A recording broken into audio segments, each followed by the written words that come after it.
সব মসজিদ যদি কোনোদিন সরকারি হয় বিপদও আছে। আমি বিপদটা আপনাদের বলি, আপনাকে ঢাকা থেকে ট্রান্সফার করে গাইবান্ধা দেবে এবং সরকারের প্রেসক্রাইব খুতবা আপনাকে পড়তে হবে। আমরা বলি নাই, আমরা অনেক সময় জুলাই বিপ্লবের শহীদদের জন্য দোয়ার কথা বলি, এই যে মাইলস্টোনের যে দুর্ঘটনা এদের জন্য দোয়ার কথা বলি, এগুলো কোনো পলিটিক্যাল কথা নয়। আর আমরা ইসলামিক ফাউন্ডেশন থেকে খুতবার আগে একটা বই বের করেছি, এখানে হচ্ছে যে একেবারে জনবান্ধব পরিবেশ দূষণ, জীববৈচিত্র্য সংরক্ষণ, যৌতুক প্রথা, মানুষের উপর জুলুম, পরের হক নষ্ট করা, এ জাতীয় পয়েন্টগুলো রেখেছি।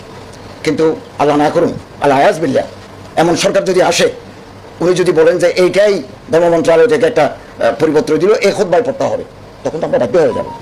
এবং অনেক সময় সরকারের বিরুদ্ধে হক কথা বলতে হয়, কলিমাতে হকিন ইনদা সুলতানিন জায়ের আফজলুল জিহাদ, এই হক ওলামায়ে কেরাম আমরা পালন করে আসছেন মসজিদের মেম্বার থেকে।